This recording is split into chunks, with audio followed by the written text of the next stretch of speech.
I woke up this morning and I was disturbed by a trend which I found out that is very disturbing. It's useless and dangerous when a man depends on a woman to feed him.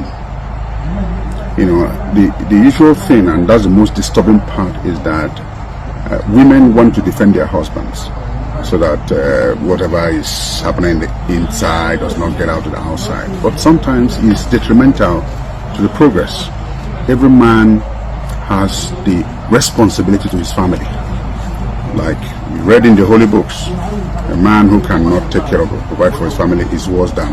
But I'm saying on this note that a man who cannot feed his family has no need and no use to use his private part on a woman. It's their responsibility. You know, women try to cover their husbands, and this is an advice to young women. Know who you marry. I didn't show no full video Kanayo no. Don't worry, me play the full video, but before then can you hear them no be. Well, some teaching na kwesịrị na ka na anọ ya no in our society. How can you say that a man that cannot provide for his household, have no access to one or two, cannot do this, that the man is lazy? You know, get the full video, no ya nkwa wanju ese kan ku hear them no be. Now, so now as a woman, now you better protect your husband in order to cover the hair of your head, because Bible says women should cover their hair. So if you make those things in a way as a good woman, so now no bugonjo or no bugalo. Because now even I watch the way things is here Ghana, this our society, mama's only no advice from. As an old age should be associated with wisdom. But in this our generation now, a man only no advice from. So let's take for example now Nwoke has been doing well. This man name off, maybe an accident, or maybe I buy into challenges that now he cannot recover and he can never be the same again. So you expect the woman to leave the man and go away, or you expect the woman to leave the marriage and go away, or you expect the family to scatter the woman go along way, since the man cannot provide.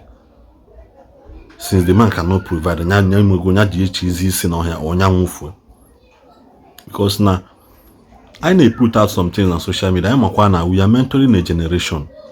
We are mentoring people that will come out tomorrow to question you on what you said. Because Kanayo is a man we respect so much in the society. I have to go one or two things for me. I have to go na a man that stand on his right. Man, we are buying a holy book, holy book that you did not believe in. Holy book in Akwa, because it pains me so much now. Unu try pass out some controversial messages unu try put on social media. Una say na holy book, which means now holy book you not believe in the man. You try ku okudi anga, you just pick a point from that the same holy book you not believe in. We dish out your controversial message you try ku.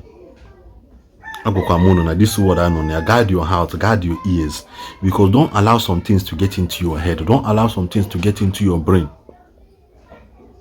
So now, suppose I maybe here in a family. At the end of the day, so he doesn't have access to his wife's body because he cannot provide. And as a woman now, so if you now live up your role as a woman, you must go to cover up for the meantime until he be the nobody knows when we hear Yagaba, no Yagaba Tata, no Yagaba Ichi, no Yagaba in the next 1 month, no Yagaba in the next 1 year, no Yagaba in the next 3 years. There are so many families that have been living right. The woman has been, there are thousands of family women have been taking care of it and never for one day complain. All this kind of messages are me umazo bolofon mabidozi anoba. Or this like I say na 1 year working 1 or 2 times obido. My husband is irresponsible. Ever he's lost his job. Man, the chief is that this same man has been the one, but the person saw this girl now. May your bully hobble today. Stand because now 80% of ladies today can categorically give their credit of their achievement to a man, or to a man that made them who they are, to a man that helped them, or to a man that married them, or where bullies are getting today. Okay, Mayor, oh no, Martin, when I want you, Mayor. Or bully a sign of irresponsibility from the man. as a man, or warrant I give Akwa as a man, no matter cable. Or warrant I ask for help as a man, ask her for help as a man, because Nagineme, no matter cable. I'm not in a way standing or covering irresponsibility. Man, what if now? Suppose that, for example, now one in now they were doing fine. The man maybe you see the woman couldn't taking up responsibility of the family. Now abandon now because now nobody is there again, that she cannot be able to now live up to that expectations. All this kind of teachings is not supposed from a man like Kanayo. From a man like Kanayo, only have questioned in the only have questioned in it because in the Bible na okay one you didn't enjoy. So because you know what a video no share so that other people will learn. Other people will know that all this time of messages should not be heard anywhere around us. So and then the complete video know the full gist. Can I sacrifices we are making so we ihokuru. God and boys on the Bible. I woke up this morning and I was disturbed by a trend which I found out that is very disturbing. It's useless and dangerous when a man depends on a woman to feed him. You know, the usual thing, and that's the most disturbing part, is that women want to defend their husbands so that whatever is happening in the inside does not get out to the outside. But sometimes it's detrimental to the progress. Every man has the responsibility to his family. Like we read in the holy books, a man who cannot take care of or provide for his family is worse than. But I'm saying on this note that a man who cannot feed his family has no need and no use to use his private part on a woman. It's a responsibility. You know, women try to cover their husbands, and this is an advice to young women. Know who you marry. All you place above everything is love. I love him, I love him. But provision, nil. And when he doesn't provide, you start having the idea and approaches from advances from men and so on and so on and so forth.